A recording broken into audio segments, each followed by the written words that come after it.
السلام عليكم ورحمة الله تعالى وبركاته. الحمد لله رب العالمين، والصلاة والسلام على رحمة للعالمين وعلى آله وأصحابه أجمعين. أما بعد، فأعوذ بالله من الشيطان الرجيم. بسم الله الرحمن الرحيم. إذ جاءوكم من فوقكم ومن أسفل منكم وإذ زاغت الأبصار وبلغت القلوب الحنابر وتظنون بالله الظنونا. وقال نبينا رسول الله صلى الله عليه وسلم: أمتي هذه أمة مرحومة. صدق الله العظيم وصدق رسوله النبي الكريم، ونحن على ذلك من الشاهدين والشاكرين والحمد لله رب العالمين. அளவற்ற அருளாளனும் நிகரற்ற அன்புடையவனுமாகிய எல்லாம் வல்ல அல்லாஹு ஜல்ல சுப்ஹானஹு வ தஆலா ஒருவனுக்கு எல்லா புகழும் உரித்தாகுக. ஸலாத்தும் ஸலாமும் நம் உயிரினும் மேலான தலைவர் முஹம்மதுர் ரசூலுல்லாஹ் ஸல்லல்லாஹு அலைஹி வஸல்லம் அவர்கள் மீதும், அந்த அன்னலம் பெருமானார் ஸல்லல்லாஹு அலைஹி வஸல்லம் அவர்களுடைய வாழ்வை அடியுற்றி வாழ்ந்த உத்தம சத்திய சஹாபா பெருமக்கள், தாபிஈங்கள், தபஉ தாபிஈங்கள், வலிமார்கள், நாதாக்கள், நல்லவர்கள், ஷுஹதாக்கள், குறிப்பாக இந்த மஜ்லிஸில் அமர்ந்திருக்கும் நம் அனைவர் மீதும் அல்லாஹுவின் அன்பும் அருளும் என்றென்றும் குறைவின்றி நிறைவாக பொழியட்டுமாக. நாமெல்லாம் மரணிக்கும் நேரத்தில் அஷ்ஹது அல்லா இலாஹ இல்லல்லாஹ் வ அஷ்ஹது அன்ன முஹம்மதன் அப்துஹு வ ரசூலுஹு என்ற திருக்கலிமாவை உதட்டளவில் அல்ல உள்ளத்தால் மொழிந்து மரணிக்கும் நசீபை அல்லாஹ் நம் அனைவருக்கும் தந்தருள்வாரிப்பானாக. நம்முடைய வாழ்க்கையில் தெரிந்தோ தெரியாமலோ ஏற்பட்டுவிட்ட சிறிய பெரிய குற்றங்குறைகளை, பிழைகளை, பாவங்களை கருணை மிக்க ரப்புல் ஆலமீன் மன்னித்து அவனுடைய திருப்பொருத்தத்தை பெற்ற சாலிஹான மக்களின் கூட்டத்தில் என்னையும் உங்களையும் சேர்த்தருள்வாரிப்பானாக. நம்முடைய பெற்றோர்கள் யார் ஹயாத்தோடு இருக்கிறார்களோ அவர்களுக்கு சரீர சுகத்தையும் உடல் ஆஃபியத்தையும் நீண்ட ஆயுளையும் அல்லாஹ் தந்தருள்வாரிப்பானாக. நம்முடைய பெற்றோர்கள் யார் நம்மை விட்டு பிரிந்து சென்று விட்டார்களோ அந்த பெருமக்களுடைய பிழைகளை பொறுத்தருள்வானாக. அவருடைய கபறுகளை அல்லாஹ் விசாலப்படுத்துவானாக. நாளை மறுமை தினத்தில் ஜன்னாத்துல் ஃபிர்தௌஸ் எனும் உயர்ந்த சுவனத்தில் அவர்களை கண்டுகளிக்கும் பாக்கியத்தை அல்லாஹ் நம் அனைவருக்கும் தந்தருள்வாரிப்பானாக.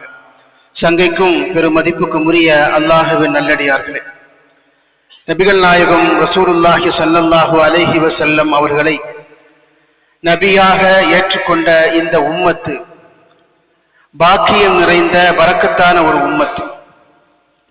நபிகள் நாயகம் ரசூலுல்லாஹி ஸல்லல்லாஹு அலைஹி வஸல்லம் அவர்கள் இந்த உம்மத்திற்கு கற்றுக் கொடுத்திருக்கக்கூடிய உயர்ந்த பண்புகள், போதனைகள், பாடங்கள், படிப்பினைகள் ஏராளம்.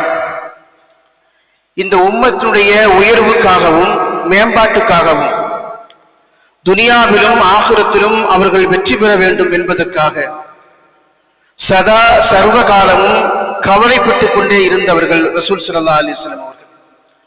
அதற்காக இந்த உம்மத்திற்காக எல்லா நேரத்திலும் பெருமானார் ஸல்லல்லாஹு அலைஹி வஸல்லம் அவர்கள் துஆ செய்வதை வழமையாக கொண்டிருந்தார்கள் என்று பார்க்கிறோம். பெருமானாருடைய பண்பாடுகளில், பண்புகளில் ஒரு மிகச்சிறந்த தலைவராக, அல்லாஹ்வுடைய ரிசாலத்தை சுமந்து வந்த தீர்க்கதரிசியாக, எல்லா வகையிலும் பார்க்கிற பொழுது ஒரு தனித்துவம் மிக்க தலைவராக நபிகள் நாயகம் ரசூலுல்லாஹி ஸல்லல்லாஹு அலைஹி வஸல்லம் திகழ்வதை பார்க்க முடியும். வரலாற்று அறிஞர்கள் ரசூலுல்லாஹ்வுடைய உயர்ந்த பண்புகள் என்று பலவற்றை பட்டியல் போடுகிற பொழுது அதில் முதல் இடத்தில் ஒரு செய்தியை சொல்கிறார்கள்.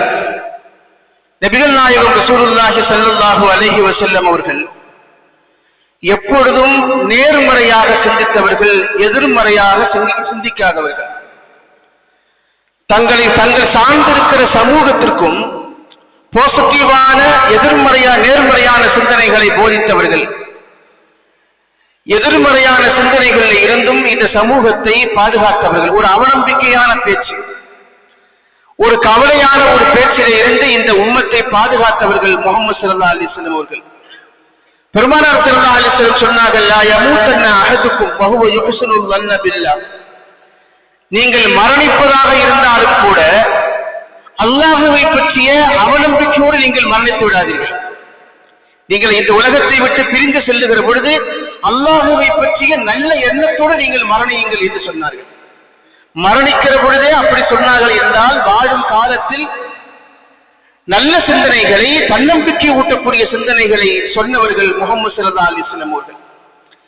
எல்லா நேரத்திலும் உயர்ந்த இலக்கை நோக்கி, உயர்ந்த லட்சியத்தை நோக்கி இந்த உம்மத்தை வழிநடத்தியவர்கள்.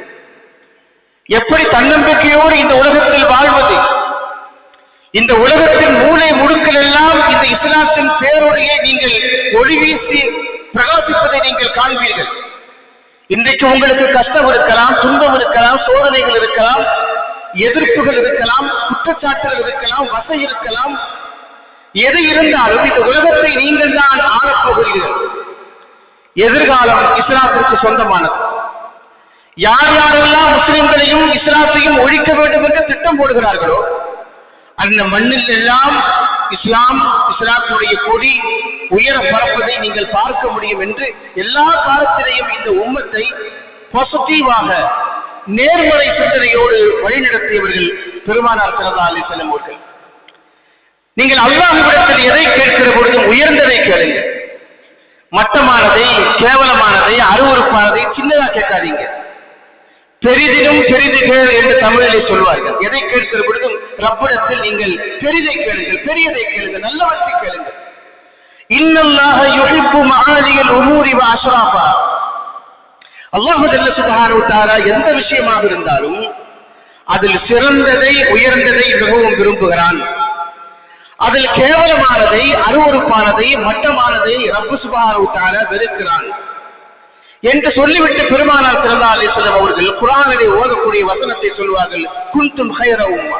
நீங்கள் தான் இந்த பூமியில் சிறந்த சமூகம், நீங்கள் தான் இந்த பூமியிலே சிறந்த சமூகம்.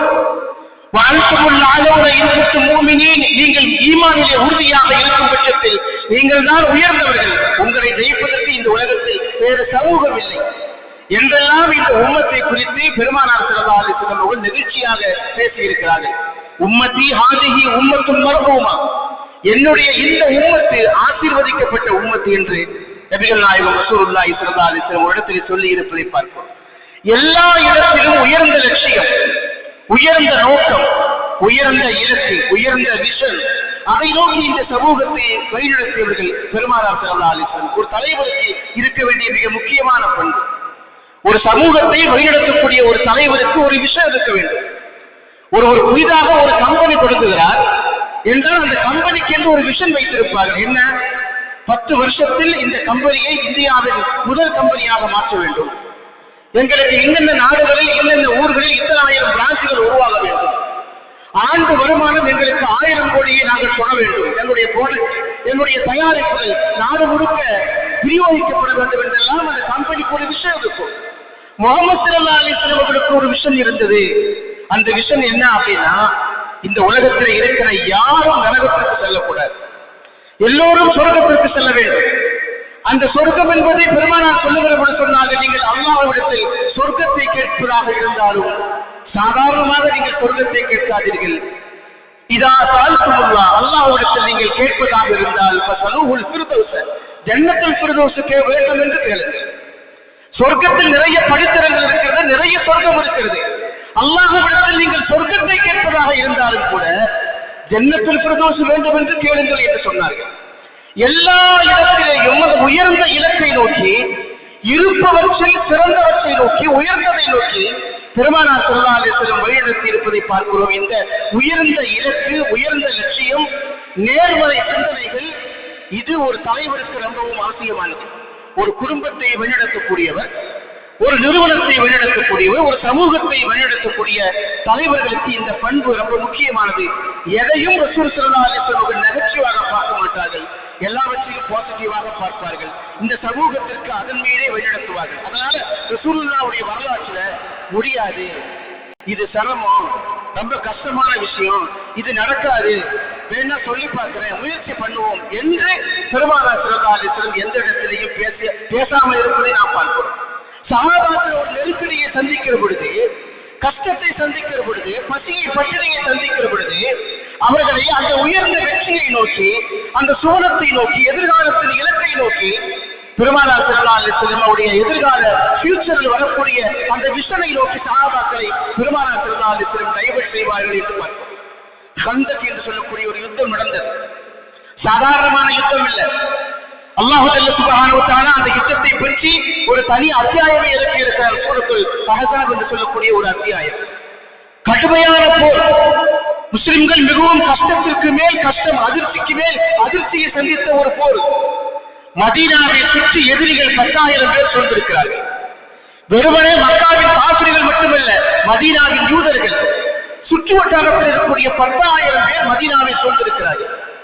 இதற்கு முன்பு பெருமானார் ஸல்லல்லாஹு அலைஹி வஸல்லம் யுத்தங்களை சந்திப்பதாக இருந்தால் மதீனாவுக்கு வெளியிலே சென்று சந்திப்பார்கள். ஆனால் அஹ்ஸாப் என்று சொல்லக்கூடிய இந்த யுத்தம் இருக்கு பாருங்க, இந்த யுத்தம் தமிழில் கந்தக் போர் என்று சொல்வார்கள். இந்த யுத்தம் மதீனாவின் எல்லையில் நடக்கிறது.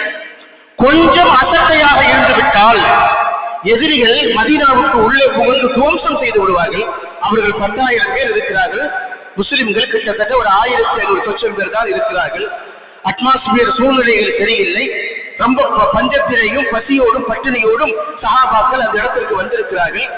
இதற்கிடையில் எதிரிகள் மதீனாவுக்கு உள்ளே வந்துவிடக் கூடாது என்பதற்காக கந்தக் என்று சொல்லக்கூடிய அகழை தோண்ட வேண்டும். எல்லோரும் தங்களுடைய கைகளில் ஆயுதங்களை பிடித்துக் கொண்டு அங்கே ஒரு பெரிய குழிகளை, பெரிய அகலமான அகழை தோண்டிக் கொண்டிருக்கிறார்கள். அந்த தோண்டிக் கொண்டிருக்கிற பொழுது அந்த விஷயத்தை அல்லாஹ் சுப்ஹானஹு வ தஆலா திருமறையிலே சொல்லுகிற பொழுது ஹுனாலிக முப்தலில் முஃமினூன் வ ஸுல்ஸிலு ஸில்ஸாலன் ஷதீதா, கடுமையான சோதனையும் கடுமையான அதிர்ச்சிக்கு மேல் அதிர்ச்சியும் முஸ்லிம் சமூகம் சந்தித்திருந்த நேரம். எந்த அளவுக்கு என்று சொன்னால் வபலகத்தில் குலூபுல் ஹனாபிர, அதிர்ச்சியும் கஷ்டமும் அவர்களுக்கு எந்த அளவுக்கு இருந்தது என்று சொன்னால் அவருடைய இதயங்கள் தொண்டை குழியை அடைத்துக் கொண்டன.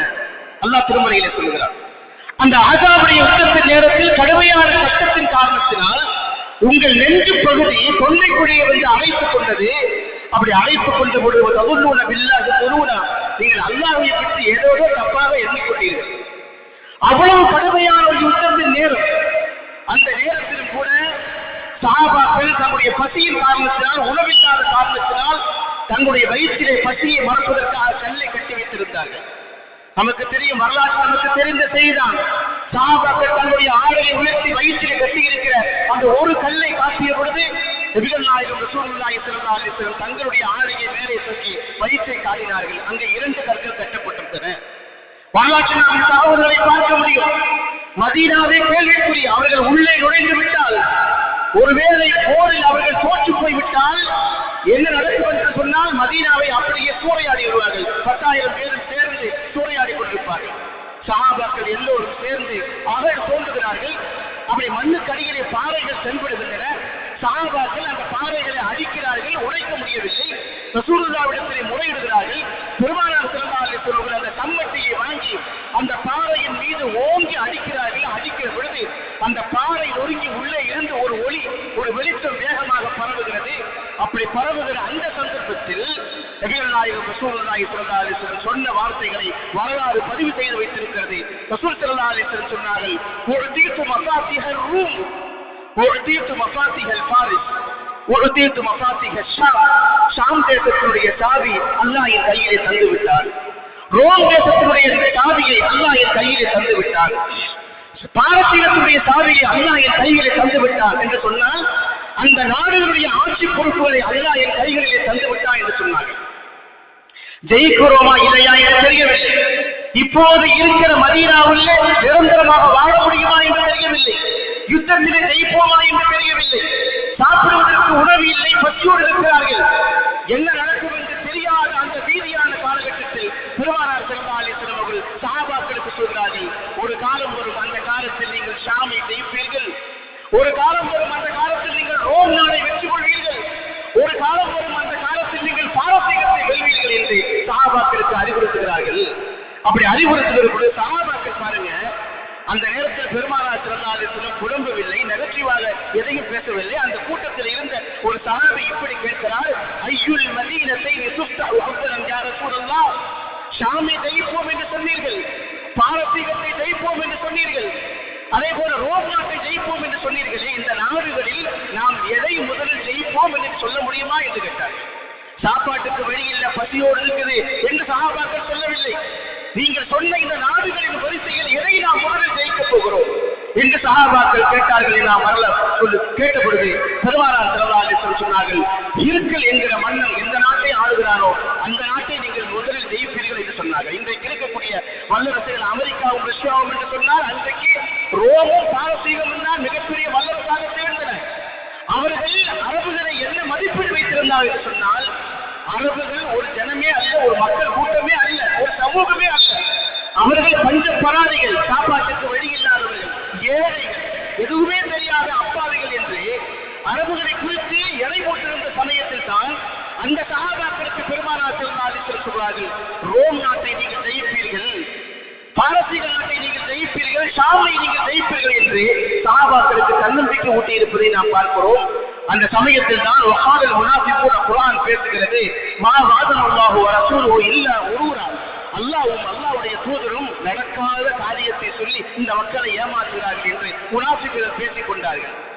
பெருமானார் ஸல்லல்லாஹு அலைஹி வஸல்லம் இந்த வார்த்தைகளை சொல்லி தன்னம்பிக்கை ஊட்டுகிற பொழுது, நடக்காத ஒரு காரியத்தை சொல்லி அல்லாஹ்வும் அல்லாஹ்வுடைய தூதரும் உங்களை எப்படி ஏமாற்றுறாங்க பார்த்தீங்களா என்று முனாஃபிக்குகள் பேசிக் கொண்டார்கள் என்று பார்க்கிறோம். இது ஒரு கட்டம். அதே போல இன்னொரு கட்டத்தில் நபிகள் நாயகம் ரசூலுல்லாஹி ஸல்லல்லாஹு அலைஹி வஸல்லம் அதி இப்னு ஹாத்திம் என்று சொல்லக்கூடிய ஒரு பெரிய சமூக தலைவர் இஸ்லாத்திற்கு வந்தார். ரசூல் ஸல்லல்லாஹு அலைஹி வஸல்லம் அழைப்புப்படியை ஏற்று அவர் இஸ்லாத்திற்கு வருகிறார் என்று சொன்னால், அவர் மட்டும் வரவில்லை, அவரை சார்ந்திருக்கிற அந்த ஊரை இஸ்லாத்திற்கு வருகிறது. பெருமானார் ஸல்லல்லாஹு அலைஹி வஸல்லம் மதீனாவை இங்கே வந்து பாருங்க அப்படின்னு சொல்லி அதி இப்னு ஹாத்திம் ரலியல்லாஹு தஆலா அவர்களை கைகளை பிடித்துக் கொண்டு மதீனாவுக்குள்ளே அழைத்துக் கொண்டு வருகிறார்கள். மதீனா அந்த நேரத்தில் கூட பெரிய அளவில் செழிப்படையவில்லை, பெரிய உயர்ந்த ராஜவாசி வாழவில்லை. அந்த மன்னரை, அந்த அதி இப்னு ஹாத்திமை கைகளை பிடித்துக் கொண்டு எங்க மதீனாவை நீங்க வந்து பாருங்க என்று பெருமானார் ஸல்லல்லாஹு அலைஹி வஸல்லம் அழைத்துக் கொண்டு வருகிற பொழுது, ரசூலுல்லாஹ்வுக்கு முன்னாலே ஒரு பெண் வந்து புலம்பினாள், யா ரசூலுல்லாஹ், இந்த ஊர்ல மதீனாவில பெண்களுக்கு பாதுகாப்பில்லை, எங்கள் சொத்தை கொள்ளையடிக்கிறார்கள், மதீனாவை தாண்டி எகிப்துக்கும் ஷாமுக்கும் போகக்கூடிய வியாபாரிகள் எங்கள் சொத்தை ஊருக்குள்ளே வந்து கொள்ளையடிக்கிறார்கள், இங்கே வசிக்கக்கூடிய பெண்களுக்கு பாதுகாப்பு இல்லை என்று அந்த பெண்மணி சொல்கிறார். ரசூல் ஸல்லல்லாஹு அலைஹி வஸல்லம் அவர்கள் அந்த பெண்மணியுடைய முகத்தையும் பார்க்கிறார்கள், அதிகளுடைய முகத்தையும் மாறி மாறி பார்க்கிறார்கள். எப்படி இருக்கும்? ஒரு நம்பிக்கையான ஒரு தலைவர் கூட்டும் விதமாக ஒரு தலைவரை உள்ளே அழைத்துக் கொண்டு வருகிற பொழுது, அங்கே நடக்கக்கூடிய ஒரு அசம்பாவிதத்தை சொல்லி அவர்கள் பேசுகிறார்கள் என்று பார்க்கிற பொழுது ரெண்டு பேருடைய முகத்தையும் மாறி மாறி பார்க்கிறார்கள். பெருமானார் ஸல்லல்லாஹு அலைஹி வஸல்லம் மாறி மாறி பார்த்துக் கொண்டிருக்கிற பொழுது இன்னொரு சஹாபி அங்கே வந்தார். அவர் வந்து சொன்னார், யார் ரசூலுல்லாஹ், சாப்பிட்டு 3 நாட்கள் ஆகிவிட்டது, ரொம்ப பசியாக இருக்கிறது, பல பேர் இந்த ஊர்ல பசியோடும் பட்டினியோடும் பஞ்சத்திலையும் அடிபட்டு இருக்கிறார்கள், இந்த மக்களுக்கு சாப்பாட்டுக்கு நீங்க ஏற்பாடு பண்ணுங்கன்னு சொன்னாங்க. இப்பொழுதும் பெருமானார் ஸல்லல்லாஹு அலைஹி வஸல்லம் அதியின் முகத்தையும் அந்த சஹாபியின் முகத்தையும் மாறி மாறி பார்க்கிறார்கள். இந்த பக்கம் சாப்பாடு இல்லை என்று சொல்லக்கூடிய பெண்மணி இருக்கிறார், அந்த பக்கம் பெண்களுக்கு பாதுகாப்பு இல்லை என்று சொல்லக்கூடிய ஒரு பெண்மணி இருக்கிறார். 2 பேரையும் பெருமானார் ஸல்லல்லாஹு அலைஹி வஸல்லம் சொல்லி பார்த்துவிட்டு அதியை பார்த்து ஒரு வார்த்தை சொன்னார்கள், யா அதி லஇன் பாலத் பிக்கல் ஹயாத், அல்லாஹ் உனக்கு ஹயாத் பாக்கியத்தை தருவானாக, அல்லாஹ் உனக்கு ஹயாத் பாக்கியத்தை தருவானாக. அப்படி ஹயாத் பாக்கியத்தை தருகிற பொழுது, ஹீரா என்ற ஊர் இருக்கிறது உனக்கு தெரியுமான்னு கேட்டார். யார்கிட்ட? இந்த ஊருக்குள்ளே அழைத்து வந்த இந்த தலைவர்கள் ரசூலுல்லாஹ் கேட்கிறாங்க, ஹீரா என்ற ஊர் இருக்கிறது உனக்கு தெரியுமான்னு கேட்டாங்க. அவர் தெரியும், ஈராக்கு பக்கத்திலே கூஃபா நகரத்துக்கு பக்கத்தில் இருக்கக்கூடிய ஒரு சின்ன ஊரு. பெருமானார் ஸல்லல்லாஹு அலைஹி வஸல்லம் சொன்னாங்க, ஒரு காலம் வரும், அந்த காலத்திலே இந்த ஹீரா என்ற பகுதியிலே இருந்து ஒரு பெண்மணி தன்னந்தனியாக மக்காவுக்கு வந்து காபாவை தவாப் செய்துவிட்டு எந்த இடையூறும் இல்லாமல் மக்காவிலே இருந்து தன் சொந்த ஊருக்கு போவார், நீங்கள் ஹயாத்தோடு இருந்தால் அந்த காட்சியை பார்ப்பீர்கள் என்று சொன்னார். பெருமானார் ஸல்லல்லாஹு அலைஹி வஸல்லம் சொன்னார்கள், இது மட்டுமல்ல, மீண்டும் மீண்டும் பெருமானார் ஸல்லல்லாஹு அலைஹி வஸல்லம் இந்த வார்த்தையை சொல்கிறார்கள், யாரோ ஒருவர் ஒரு விஷயத்தை வந்து புலம்புகிற பொழுது அவர்களுக்கு பெருமானார் ஸல்லல்லாஹு அலைஹி வஸல்லம் சொல்லாமல் விருந்தாளையாக வந்திருக்கக்கூடிய அதிக இடத்திலே சொல்கிறார்கள், ஜைன் பாலத்திற்கில் ஹயாத் உனக்கு ஹயாத்து பாக்கியம் இருந்தால், பெருமானார் அப்படி சொல்லிவிட்டாலே அவர் ஹயாத்தோடு இருப்பார் என்றுதான் அர்த்தம். நீங்கள் நீங்கள் அந்த காட்சியை பார்த்தீர்கள் என்று சொன்னால் அவருக்கு ஹயாத் இருக்கிறது என்று அர்த்தம். நீங்கள் அப்படி இருக்கிற பொழுது அந்த காட்சியை நீங்கள் பார்ப்பீர்கள் என்று சொன்னார்கள். பெருமானார் ஸல்லல்லாஹு அலைஹி வஸல்லம் சொன்னார்கள், இப்பொழுது என் மதீனாவில ரொம்ப கஷ்டமாக இருக்கிறது, வறுமையாக இருக்கிறது என்று மக்கள் புலம்புகிறார்கள். ஒரு காலம் வரும், அந்த காலத்தில் ஒரு யுஃபையுல் மால், இந்த ஊர்ல பொருளாதாரம் கொட்டப்படும். அப்படி கொட்டப்படுகிற பொழுது ஜகாத் வாங்குவதற்கும் சதக்காவை பெற்றுக் கொள்வதற்கும் இந்த ஊரில் ஆளே இருக்க மாட்டார்கள். அந்த காட்சியை நீங்கள் பார்ப்பீர்கள் என்று பெருமானார் ஸல்லல்லாஹு அலைஹி வஸல்லம் சொன்னார்கள். பெருமானார் ஸல்லல்லாஹு அலைஹி வஸல்லம் மூன்றாவதாக அதிக இடத்திலே சொன்னார்கள், இப்படி ஒரு வார்த்தை சொன்னார்கள், இந்த மக்களுக்கு நடப்பதற்கு காலில் செருப்பு இல்லை, பசி அனுப்புவதற்கு உணவு இல்லை. ஆனால் ஒரு காலம் வரும், அந்த காலத்தில் இந்த உலகத்தில் பெரும் பெரும் பட்டணங்களை கட்டுவதில் போட்டி போடக்கூடிய சமூகமாக இந்த சமூகம் இருக்கும் நீங்கள் பார்ப்பீர்கள் என்று சொன்னார்கள். இந்த மூன்று விஷயங்களும் நடந்தது. நபிகள் நாயகம் ரசூலுல்லாஹி ஸல்லல்லாஹு அலைஹி வஸல்லம் 10 ஆண்டு காலம் மதீனாவில் ஆட்சி புரிந்தார்கள். அப்படி ஆட்சி புரிந்தபோது மதீனாவில் செல்வம் பெருக்கெடுத்து ஓடியது. அல்லாஹ் சுப்ஹானஹு வ தஆலா திருமறையிலே வசனத்தை இறக்கினார், நீங்கள் இந்த ஊருக்கு வருகிற பொழுது ஏழையாக வந்தீர்கள், அல்லாஹ் உங்களை பணக்காரனாக மாற்றினார் என்று பெருமானார் ஸல்லல்லாஹு அலைஹி வஸல்லம் நோக்கி அல்லாஹ் வசனத்தை இறக்கிய பொழுது நபிகள் நாயகம் ரசூலுல்லாஹி ஸல்லல்லாஹு அலைஹி வஸல்லம் சஹாபாக்களை பார்த்து சொன்னார்கள், அலம் ஆதீக்கும் அன்தும் ஆலக்கும் ஃபஅக்னாக்கும் அல்லாஹு பி, நீங்கள் இந்த ஊருக்கு வருகிற பொழுது ஏழைகளாக வந்தீர்கள், நான் இந்த ஊருக்கு வருகிற பொழுது நீங்கள் ஏழையாக இருந்தீர்கள், என்னை கொண்டு என் வழியாக அல்லாஹ் உங்களை செல்வ சீமான்களாக மாற்றினான், நீங்கள் பார்க்கவில்லையா என்று கேட்டார்கள் அந்த சஹாபாக்களை நோக்கி. சஹாபாக்கள் செல்வத்திலே புரண்டார்கள், சாதாரணமாக கூடவில்லை, தொட்டதெல்லாம் பொன்னென்று சொல்லக்கூடிய அளவுக்கு மதீனாவில் செல்வ செழிப்பு பெருகியது. உமர் ரலியல்லாஹு ஆட்சி காலத்தில் சஹாபாக்களிடத்திலே ஜக்காத்துடைய பணத்தை வசூலித்து இங்கே இருக்கிற ஏழைகளை கொண்டு போய் கொடுங்கள் என்று சொன்ன பொழுது சஹாபாக்கள் ஜக்காத்துடைய பணத்தை சுமந்து கொண்டு மதீனாவின் எல்லா தெருக்களுக்குள்ளேயும் ஓடி ஓடி அலைந்து கடைசியிலே கொண்டு போன பணத்தை பத்திரமாக கொண்டு வந்து இஸ்லாமிய கதானாவிலே கொண்டு வந்து ஒப்படைத்தார்கள். அந்த செய்தியை அலி ரலியல்லாஹு தஆலா சொல்கிற போது சொல்கிறார்கள், பெருமானார் ஸல்லல்லாஹு அலைஹி வஸல்லம் இந்த மதீனாவில் செல்வம் பெருக்கெடுத்து ஓடும், ஜகாத்தை வாங்குவதற்கு சதகாவை வாங்குவதற்கு இந்த ஊரில் மக்களே இருக்க மாட்டார்கள் என்று சொன்னார்கள். என் வாழ்நாளில் அந்த காட்சியை நான் பார்த்தேன் என்று சொல்கிறார்கள் அலி இப்னு ஆசிப் ரலியல்லாஹு தஆலா அவர்கள். யுத்தம் நடக்கிற பொழுது சாப்பாட்டுக்கு வழி இல்லை என்று சொன்னவர்கள், பஞ்சத்தில் அடிபட்டவர்கள், உணவுக்கு வழி இல்லாமல் போராடியவர்கள், பெருமானாருடைய 10 ஆண்டு காலத்தில் ஒரு தன்னிறைவான ஒரு நிலையை வரலாற்றில் அறிந்திருப்பதை சஹாபாக்கள் எட்டியிருப்பதை நாம் பார்க்க முடியும். சஹாபாக்கள் எத்தனை பேர் கோடீஸ்வரர்களாக வாழ்ந்தார்கள் என்ற வரலாற்றை பேசுகிற பொழுது ஹஜ்ரத் தல்ஹா ரலியல்லாஹு தஆலா 2.5 கோடி அவருடைய சொத்து மதிப்பு, ஹஜ்ரத் சுபைர் பின் அவ்வான் ரலியல்லாஹு தஆலா அவருடைய சொத்து மதிப்பு 5 கோடி என்று வரலாற்றை பதிவு செய்கிறார்கள். அப்துல் ரஹ்மான் இப்னு அவுஃப் ரலியல்லாஹு தஆலா அவர்கள், உஸ்மான் இப்னு அஃபான் ரலியல்லாஹு தஆலா அவர்கள், இவர்கள் அத்துணையுடைய சொத்தையும் பட்டியல் போடுகிற பொழுது அவர்கள் மக்காவில இருந்து மதீனாவுக்கு ஹிஜ்ரத் செய்து வருகிற பொழுது கையில 10 பைசா இல்லாமல் வந்தார்கள். அவர்கள் கையில் எந்த நாணயமும் இல்லை, வெறுமனே அவர்கள் வெறுங்கையோடு வந்தார்கள். அவர்கள் மரணிக்கிற பொழுது அவர்களுக்கு சேர்த்து வைத்திருக்கிற சொத்துக்களை கணக்கீடு செய்வதற்கு அவருடைய குடும்பத்தார்கள் பிளறினார்கள் என்று வரலாற்றை பதிவு செய்வதை நாம் பார்க்க முடியும். பெருமானார் ஸல்லல்லாஹு அலைஹி வஸல்லம் அவர்கள் அதே போல மதீனாவுக்கு முஹாஜிர்கள் வருகிற பொழுது எதுவுமே இல்லாமல் வந்தாங்க. அங்கே அன்சாரிகள் இருந்தார்கள், அன்சாரிகள் விவசாயிகளாக இருந்தார்கள். மக்காவிலே இருந்து மதீனாவுக்கு முஹாஜிர்கள் சஹாபிகள் வருகிற பொழுது மதீனாவின் சந்தை யூதன் கையிலே இருந்தது. அவன்தான் அந்த சந்தை பொருளாதாரத்தை தீர்மானிக்கக்கூடிய முடிவு செய்யக்கூடிய இடத்தில் இருந்தான். 2 பேரும் அண்ணன் சகோதரர்களாக, அண்ணன் நம்பிகளாக, சகோதரர்களாக அன்சாரிகளும் முஹாஜிர்களும் மாறியதற்கு பிறகு அன்சாரிகளும் முஹாஜிர்களும் ஒப்பந்தம் போட்டுக் கொண்டார்கள். நாங்க தோட்டத்தில் போய் பேரித்தம்பழ வியாபாரத்தை செய்கிறோம், அந்த விவசாயத்தை செய்கிறோம், அதை கொண்டு வந்து விளைச்சலை கொண்டு வந்து உங்களுக்கு முன்னால் வைக்கிறோம், நீங்கள் வியாபாரத்தை நடத்துங்கள் என்று. அப்படி அன்சாரிகள் பேரித்தம்பழ தோட்டங்களுக்கு சென்று விவசாயம் செய்தார்கள். அங்கே இருந்த விளைச்சலை கொண்டு வந்து முஹாஜிர்களுக்கு முன்னாலே வைத்தார்கள். அவர்கள் வியாபாரம் செய்தார்கள். குறிப்பிட்ட 10 ஆண்டுகளுக்கு உள்ளாக மதீனாவின் சந்தை பொருளாதாரம் முஸ்லிம்கள் கைவசம் வந்தது. யூதன் கடைசியிலே அங்கிருந்து யாசகம் கேட்டுக் கொண்ட காட்சிகளை பார்க்க முடியும். பெருமானார் ஸல்லல்லாஹு அலைஹி வஸல்லம் மக்காவிலே இருந்து மதீனாவுக்கு உள்ளே வருகிற பொழுது எதிர்காலம் இருக்கிறதா இல்லையா என்று தெரியாத ஒரு சூழ்நிலையில் 10 ஆண்டுகள் நிறைவு வருகிற பொழுது உலகத்தில் பணக்கார நாடுகளாக செல்வந்தர்களாக இந்த சஹாபிகள் மாறியிருப்பதை நாம் பார்க்க முடியும். பெருமானார் ஸல்லல்லாஹு அலைஹி வஸல்லம் அவர்களை தன்னை நம்பி வந்தவர்களை சொன்ன மாதிரியே கை தூக்கி விட்டார்கள். மதீனாவின் நிலைமை மாறும் என்று பெருமானார் ஸல்லல்லாஹு அலைஹி வஸல்லம் சொன்னது பொய்யல்ல, அது உண்மை என்பதை சஹாபாக்கள் தங்களுடைய சொந்த வாழ்க்கையிலே நேரடியாக கண்டார்கள். அதற்கு அப்துல் ரஹ்மான் இப்னு அவுஃப் ரலியல்லாஹு தஆலா சொல்றாங்க, நான் மதீனாவுக்கு வந்த பொழுது வெறுங்கையோட வந்தேன். இங்க வந்து என்ன செய்வது என்று எனக்கு தெரியவில்லை. நான் பனிக்கட்டு வியாபாரத்தை முதலாக செய்தேன். பெருமானார் ஸல்லல்லாஹு அலைஹி வஸல்லம் அவர்கள் எனக்காக துஆ செய்தார்கள். உங்களுடைய வாழ்க்கையில பரக்கத்து பொழிக்கட்டும் என்று ரசூல் ஸல்லல்லாஹு அலைஹி வஸல்லம் அவர்கள் எனக்காக துஆ செய்தார்கள். அப்படி துஆ செய்த பொழுது அப்துல் ரஹ்மான் இப்னு அவுஃப் ரலியல்லாஹு தஆலா மிகச்சிறந்த ஒரு கோடீஸ்வரராக வாழ்ந்தார்கள். எந்த அளவுக்கு அப்படின்னு சொன்னா, فلقد رأيتني لو رفعت حجرا لرجوت أن أصيب تحته ذهبا أو فضة. நான் ஏதாவது தெருவில் இருக்கிற பாறையை நான் அப்படியே தூக்கி அகற்றி பார்த்தோம் என்று சொன்னால் அதற்கு அருகிலே தங்கமும் வெள்ளியும் கிடைப்பதை நான் உணர்ந்தேன் என்று சொல்வார். அதாவது தொட்டதெல்லாம் பொன்னாகும் என்று சொல்வார்களே, அது மாதிரி நான் பாறைகளை தொட்டால் கூட எனக்காக உள்ளே தங்கமும் வெள்ளியும் புதைந்திருப்பதை நான் பெற்றுக்கொண்டேன் என்று அப்துல் ரஹ்மான் இப்னு அவுஃப் ரலியல்லாஹு தஆலா சொல்கிறார் என்று சொன்னால், உலகத்தில் எதுவுமே இல்லாமல் வெறுங்கையோடு வந்தவர்களை பெருமானார் ஸல்லல்லாஹு அலைஹி வஸல்லம் எவ்வளவு தன்னம்பிக்கையோடு உயர்ந்த இலக்கை நோக்கி, லட்சியத்தை நோக்கி அவர்களை வழிநடத்தினார் என்று பார்க்கிறோம்.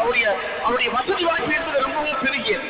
ரசூலுல்லாஹ்வுடைய வஃபாத்திற்கு பிறகு ஹஜ்ரத் ஆயிஷா சித்திகா ரலியல்லாஹு தஆலா ரொம்ப சிரமத்தோடு இருக்கிறார்கள் என்று தெரிந்தது. அப்படி தெரிந்த பொழுது அவர்களுக்கு விருந்து வைக்க வேண்டும் என்று அப்துல் ரஹ்மான் இப்னு அவுஃப் ரலியல்லாஹு முடிவு செய்கிறார்கள். அவர்களை விருந்துக்கு அழைக்கிறார்கள். அப்படி அழைத்த பொழுது அவர்கள் வர மறுத்து விட்டார்கள். பல முறை அழைத்ததற்கு பிறகு ஆயிஷா ரலியல்லாஹு தஆலா அவர்கள் அப்துல் ரஹ்மான் இப்னு அவுஃப் ரலியல்லாஹுடைய வீட்டுக்கு விருந்துக்காக வருகிறார்கள். உம்மா வந்து விட்டாக என்ற மகிழ்ச்சியிலே, ரசூலுல்லாஹ்வுடைய துணைவியார் வந்து விட்டார் என்ற மகிழ்ச்சியிலே அவர்களை கண்ணியம் செய்ய வேண்டும், மரியாதை செய்ய வேண்டும் என்பதற்காக ஹஜ்ரத் அப்துல் ரஹ்மான் இப்னு அவுஃப் ரலியல்லாஹுடைய வீடு முழுக்க உணவுகள் அப்படியே விரிவாக பரப்பி வைக்கப்பட்டது. வகை வகையான உணவுகள். ஆயிஷா ரலியல்லாஹு தஆலா அந்த உணவுகளை பார்த்து அழுதார்கள். தேம்பி தேம்பி அழுதார்கள். ஏன் அழுகிறீர்கள், நீங்கள் சாப்பிடுங்கள் என்று சொன்ன பொழுது, இல்லை, பெருமானார் ஸல்லல்லாஹு அலைஹி வஸல்லம் அவர்கள் நானும் வீட்டுக்குள்ள வசிக்கிற பொழுது எங்க வீட்டுல பல நேரங்கள்ல சாப்பிடுவதற்கு உணவே இல்லை. 3 நாட்கள் தொடர்ந்து எங்கள் வீட்டில் உணவு இருந்ததில்லை. 3 மாதங்கள் 2 மாதங்கள் தொடர்ச்சியாக எங்கள் வீடுகளில் அடுப்பு எரிந்ததில்லை. ஒரே ஒரு பேரிச்சம்பழத்தை நாங்கள் 2 பேரும் பங்கு போட்டு தண்ணீரை குடித்து பசியை அடக்கி இருக்கிறோம். அப்படி வாழ்ந்த ஒரு காலம் இருந்தது. அந்த காலத்தை தாண்டி இந்த உணவுகளை பார்க்கிற பொழுது ரசூலுல்லாஹ்வும் நானும் எப்படி உணவை பரிமாறிக்கொண்டோம் என்கிற காட்சி என் ஞாபகத்திற்கு வந்து விட்டது. அதனால் நான் அழுகிறேன் என்று அதற்கு ஆயிஷா சித்திகா ரலியல்லாஹு தஆலா சொன்னார்கள். சஹாபாக்களிடத்தில் செல்வம் குவிந்தது, வரைமுறை இல்லாமல் குவிந்தது, ஏராளமான செல்வம் சஹாபாக்களுக்கு குவிந்தது. ஆனால் அந்த செல்வத்தை அவர்கள் மனதுக்குள்ளே கொண்டு செல்லவில்லை. அவருடைய உள்ளம் யாருக்காக இயங்கியது என்றால் ஏழைகளுக்காக இயங்கியது. அவர்களுக்கு அதை வாரி வழங்க வேண்டும் என்று அவர்கள் கவலைப்பட்டார்கள். எந்த அளவுக்கு என்று சொன்னால், பெரும் பெரும் சஹாபிகள் மரணத்தின் நேரத்தில் குலுங்கி குலுங்கி அழுதார்கள். மற்ற சஹாபாக்கள் வந்து கேட்டார்கள், மரணத்தின் நேரத்தில் ஏன் அழுகிறீர்கள், எங்களுக்கு முன்னால் நீங்கள் போகிறீர்கள், நீங்கள் போகிற பொழுது சொர்க்கத்திலே சென்று நீங்கள் அல்லாஹ்வுடைய தூதரையும் சஹாபாக்களையும் அவருக்கு முன்னாலே மரணத்தை விட்ட சஹாபாக்களையும் நீங்கள் பார்க்க முடியுமே, ஏன் மகிழ்ச்சிப்படுவதற்கு பதிலாக ஏன் நீங்கள் கவலைப்படுகிறீர்கள் என்று கேட்ட பொழுது சஹாபாக்கள் சொன்னார்கள், இல்லையே, ரசூலுல்லாஹ்வுடைய வஃபாத்துக்கு பின்னாடி வியாபாரம் பண்ணி இந்த வீட்டுடைய மூலைகள் முழுக்க திருகங்களும் தனானியர்களும் தங்க காசுகளை நான் குவித்து வைத்திருக்கிறேன். இதற்கெல்லாம் பதில் சொல்லாமல் நான் எப்படி ரசூலுல்லாஹ்வை சந்திப்பது, அல்லாஹ்விடத்தில் இது எப்படி வந்தது என்று பதில் சொல்லாமல் எப்படி நாம் அல்லாஹ்வுடைய தூதரை சந்திக்க முடியும்?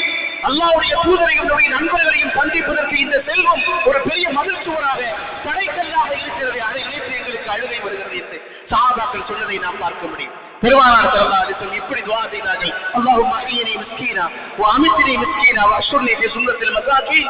இறைவா, என்னை மிஸ்கீனாக வாழச் செய், மிஸ்கீனாக மரணிக்க செய். நாளை சுவனத்திற்கு நீ எழுப்புகிற பொழுது மிஸ்கீனாகவே ஏழைகள் கூட்டத்தில் என்னை எழுப்புவாயாக என்று பெருமானார் ஸல்லல்லாஹு அலைஹி வஸல்லம் அடிக்கடி ஏன் துஆ செய்தார்கள் என்றால், வாழ்வின் உயரத்திற்கு செல்லுகிற பொழுது, பொருளாதார வசதிகள் வந்து விடுகிற பொழுது பழைய நிலையை நீங்கள் யாரும் மறந்துவிடக் கூடாது என்று சஹாபாக்களுக்கு உணர்த்துவதற்காகத்தான் ரசூல் ஸல்லல்லாஹு அலைஹி வஸல்லம் அவர்கள் இப்படி ஒரு துஆவை அதிகமாக செய்தார் என்று பார்க்கிறோம். அதற்கு ஆயிஷா சித்திகா ரலியல்லாஹு தஆலா அவர்கள் உமர் ரலியல்லாஹுடைய ஆட்சி காலம் கிலாஃபத்துடைய சந்தர்ப்பத்தில் மிகவும் சிரமத்தில் இருக்கிறார்கள் என்று தெரிந்த பொழுது உமர் ரலியல்லாஹு தஆலா அவர்கள் அரசு கதானாவிலே இருந்து 70,000 தங்க காசுகளை ஒரு சஹாபியிடத்தில் கொடுத்திருக்கிறார்கள். ஆயிஷா அம்மையார் கொடுங்கள், அவருடைய அன்றாட செலவினங்களுக்காக நீங்கள் கொண்டு போய் கொடுங்கள் என்று சொன்ன பொழுது ஆயிஷா ரலியல்லாஹு தஆலா வாங்க மறுத்தார்கள். மூத்த சஹாபிகள் எல்லோரும் வற்புறுத்தினார்கள், உங்களை கண்ணியப்படுத்துவது, உங்களை நல்ல நிலையில் வைக்க வேண்டியது என்னுடைய பொறுப்பு, அல்லாஹ் நாளைக்கு எங்களை கேட்பார், நாங்கள் எப்படி ரசூலுல்லாஹ்வுடைய முகத்தை நாங்கள் நாளை மறுமையிடத்தில் பார்க்க முடியும். அதனால் அரசாங்கத்தின் சார்பாக தரக்கூடிய இந்த இனாமை நீங்கள் பெற்றுக்கொள்ள வேண்டும் என்று சொன்ன பொழுது ஆயிஷா ரலியல்லாஹு தஆலா இந்த கையிலே வாங்கினார்கள். அதை அவர்கள் சென்றதற்கு பிறகு அப்படியே இந்த பக்கம் திரும்பி தர்மம் செய்து விட்டார்கள் என்று வரலாற்றிலே பார்க்கிறோம். அவ்வளவு வறுமையில் இருந்த பொழுதும் கூட வந்த செல்வத்தை இது நமக்கு தேவையில்லை என்று அதை ஏழை எளிய மக்களுக்கு தானமாக தர்மமாக வழங்கி இருக்கிற காலத்தை நாம் பார்க்கிறோம். சஹாபாக்களுக்கு பெருமானார் ஸல்லல்லாஹு அலைஹி வஸல்லம் இரண்டு நிலைகளையும் எப்படி பேலன்ஸ் பண்ணுவது என்பதையும் சஹாபாக்களுக்கு பெருமானார் ஸல்லல்லாஹு அலைஹி வஸல்லம் கற்றுக் கொடுத்திருப்பதை பார்க்கிறோம். உமர் ரலியல்லாஹுடைய ஆட்சி காலம் கிட்டத்தட்ட 15 ஆண்டுகளுக்கு பிறகு பெருமானார் ஸல்லல்லாஹு அலைஹி வஸல்லம் காபாவில் இருக்கிறார்கள். அந்த சமயத்தில் ஒரு பெண்மணி காபாவை தவாஃப் செய்து கொண்டிருக்கிறார்கள். அப்பொழுது அதிகம் அங்கே இருக்கிறார். உமர் ரலியல்லாஹு தஆலா அந்த பெண்மணியை அழைக்கிறார்கள். எங்கே இருந்து நீங்கள் வருகிறீர்கள் என்று கேட்ட பொழுது நான் ஹீராவிலே இருந்து வருகிறேன் என்று சொன்னார். நான் ஹீராவிலே இருந்து வருகிறேன், எவ்வளவு நாட்கள் ஆனது என்று கேட்ட பொழுது நான் 1 மாத பயணத்திலே வந்தேன் என்று சொன்ன பொழுது நீங்கள் வருகிற வழியில் யாரும் உங்களை கொள்ளையடிக்கவில்லையா, உங்களை எந்த தொந்தரவுக்கும் ஆளாக்கவில்லையா, உங்களுக்கு எந்த இன்னரையும் தரவில்லையா, உங்களை யாரும் சீண்டவில்லையா என்று கேட்ட பொழுது நடப்பது உமருடைய ஆட்சி அல்லவா, யார் என்னை தொட முடியும் என்று சொல்லிவிட்டு அந்த பெண்மணி சொன்னார், நான் வருகிற சாலை முழுக்க அந்த ஓரத்தில் இருந்த இளைஞர்கள் ஆண்கள் எல்லோரும் தன்னுடைய நகக்கண்களை தான் பார்த்துக் கொண்டிருந்தார்களே தவிர எந்த இடத்திலும் ஏறிடத்தில் என்னை பார்க்கவில்லை என்று அந்த பெண்மணி சொன்னார்கள். அந்த பெண்மணி இடத்தில் உமர் ரலியல்லாஹு தஆலா விசாரிக்கிற பொழுது நான் பக்கத்திலே இருந்தேன், நான் சாட்சியாக இருக்கிறேன். பெருமானார் ஸல்லல்லாஹு அலைஹி வஸல்லம் சொன்னார்கள், உனக்கு ஹயாத்து பாக்கியம் இருந்தால் ஹீராவிலே இருந்து ஒரு பெண்மணி புறப்பட்டு தவாஃப் செய்துவிட்டு திரும்பி பத்திரமாக போவார் என்ற காட்சி எனக்கு ஞாபகத்திற்கு வந்தது என்று அதி இப்னு ஹாத்திம் ரலியல்லாஹு தஆலா சொல்கிறார். பெருமானார் ஸல்லல்லாஹு அலைஹி வஸல்லம் அவர்கள் சஹாபாக்கள் விஷயத்தில் அவருடைய வாழ்க்கையை முன்னேற்றுவதற்காக எந்தெந்த திட்டங்களை சொன்னார்களோ எல்லாம் தங்களுடைய வாழ்க்கையில் நடந்தது. அது எதுவுமே வெறும் பேச்சு அல்ல. பெருமனே வெறும் கையோடு மக்காவில் இருந்து புறப்பட்டு மதீனாவுக்கு வந்தவர்கள் மதீனாவில் இஸ்லாத்தின் கொடியை நிலைநாட்டினார்கள். ஹஜ்ரத் உமர் இப்னு கத்தாப் ரலியல்லாஹுடைய ஆட்சி காலத்தில் கிட்டத்தட்ட 23 சதுர பரப்புக்கு இஸ்லாம் வெற்றி கொள்ளப்பட்டிருந்த வரலாற்றை பார்க்கிறோம். இப்படி உயர்ந்த எண்ணங்களை நோக்கி உயர்ந்த சிந்தனைகளை நோக்கி சஹாபாக்களை வழிநடத்தியவர்கள் பெருமானார் ஸல்லல்லாஹு அலைஹி வஸல்லம் ஒரு தலைவர் என்று சொல்லக்கூடியவர். அவர் நிறுவனத்தின் தலைவராக இருக்கலாம், குடும்பத்தின் தலைவராக இருக்கலாம், ஒரு சமூகத்தின் தலைவராக இருக்கலாம். அப்படிப்பட்டவர் வெற்றி வாக்குறுதிகளை தருபவர் அல்ல, வெறும் பேச்சுக்களை பேசக்கூடியவர் அல்ல, மசப்பு வார்த்தைகளை சொல்லக்கூடியவர்கள் அல்ல, நடக்காத விஷயங்களை சொல்லி அந்த மக்களை நம்ப வைத்து கழுத்தெடுப்பவர் அல்ல, நடக்கும் விஷயங்களை உயர்ந்த இலக்கை நோக்கி திட்டமிட்ட லட்சியத்தை நோக்கி சமூகத்தை வழிநடத்தக்கூடிய வெற்றி பெற்ற தலைவராக முஹம்மது ஸல்லல்லாஹு அலைஹி வஸல்லம் இருக்கிறார்கள். அந்த சமூகத்தின் ஒரு உறுப்பினராக அந்த உம்மத்தின் ஒரு உறுப்பினராக நாம் இருக்கிறோம் என்பது நமக்கு பெருமை. அந்த வகையில் நாம் பாக்கியம் பெற்ற உம்மத்தாக இருக்கிறோம். பெருமானார் ஸல்லல்லாஹு அலைஹி வஸல்லம் அவர்கள் எல்லா நேரத்திலும் எல்லா காலகட்டத்திலும் சஹாபாக்களுக்கு அந்த தன்னம்பிக்கையை ஊட்டி அவர்கள் வளர்த்திருக்கிறார்கள். அது உயர்ந்த இலக்கை நோக்கி நீங்கள் பயணிப்பீர்கள், இந்த உலகம் முழுக்க இஸ்லாத்தின் வெற்றி கொடி பரவும் என்று பெருமானார் ஸல்லல்லாஹு அலைஹி வஸல்லம் சொன்னார்கள். அப்படி சஹாபாக்களை வளர்த்தார்கள். நாம் சோதனைகளும் கஷ்டங்களும் சிரமங்களும் துன்பங்களும் வருகிற பொழுது ரசூலுல்லாஹ் சஹாபாக்களுக்கு சொன்ன அந்த வார்த்தைகளை ஞாபகப்படுத்திக் கொள்ள வேண்டும். எல்லாம் வல்ல ரப்பு சுப்ஹானஹு வ தஆலா அப்படிப்பட்ட உயர்ந்த ஈமானையும் தன்னம்பிக்கையும் இறை நம்பிக்கையும் இரண்டாக வரக்கூடிய சிறந்த உம்மத்தாக என்னையும் உங்களையும் ஆக்கி அருள்பாலிப்பானாக. வ ஆகிரு தஅவானா அல்ஹம்துலில்லாஹி ரப்பில் ஆலமீன். அஸ்ஸலாமு அலைக்கும்.